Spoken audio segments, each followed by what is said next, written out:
കോഴിക്കോട് പോയപ്പോൾ ചന്ദ്രേട്ടൻ്റെ ചായക്കടയിൽ പോയിട്ട് രാവിലെ ഒരു ദിവസം ബ്രേക്ക്ഫാസ്റ്റ് കഴിക്കാൻ പോയി കേട്ടോ.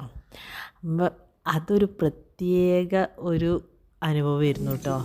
ഇത് കുറച്ചൊരു വണ്ടി നിർത്തിയിട്ട് നമുക്ക് കുറച്ച് ഇങ്ങനെ ഒരു വഴി കൂടെ നടന്ന് അങ്ങോട്ട് പോകാണ്ടിരുന്നു കേട്ടോ. അവിടെ എത്തിക്കഴിഞ്ഞപ്പോഴല്ലോ ഒരു ചായപ്പീടിക പോലെ തന്നെ നമ്മളൊരു സാധാരണ ഒരു ചായപ്പീടിക പോലെ തന്നെ ബെഞ്ചൊക്കെ ഇട്ടിട്ട് അവിടെ തന്നെ അടുക്കള അവിടെ തന്നെ ഉണ്ടാക്കുന്നു കൊണ്ടുവരുന്നു. അങ്ങനെ ബെഞ്ചൊക്കെ ഇട്ടിട്ടാണ് കേട്ടോ ഇരിക്കുന്നത്. നല്ല രസമുണ്ട്. ഇലയിലാണൊക്കെ വിളമ്പി തരിക. അപ്പോൾ അതൊരു അടിപൊളിയാട്ടോ. അവിടുത്തെ ബ്രേക്ക്ഫാസ്റ്റ് പറഞ്ഞാൽ എന്താണെന്നറിയോ? നല്ല പുഴുക്ക്, അതിനൊരു മീൻകറി, പിന്നെ പത്തിരി.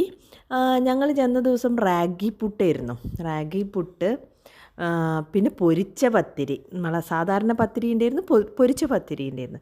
പൊരിച്ച പത്തിരീൻ്റെ ടേസ്റ്റൊന്നും പറയണ്ട കേട്ടോ. പിന്നെ അവിടെ പോയിട്ട് പുഴുക്ക് കഴിക്കുമ്പോഴൊരു പ്രത്യേക ടേസ്റ്റ് ഉണ്ട് കേട്ടോ. അതൊരു ടേസ്റ്റ് തന്നെയാണ്. പിന്നെ നല്ല വറുത്ത മീൻ, അതിൻ്റെ ഒന്നും ടേസ്റ്റ് പറയാണ്ടിരിക്കാൻ പറ്റില്ല കേട്ടോ.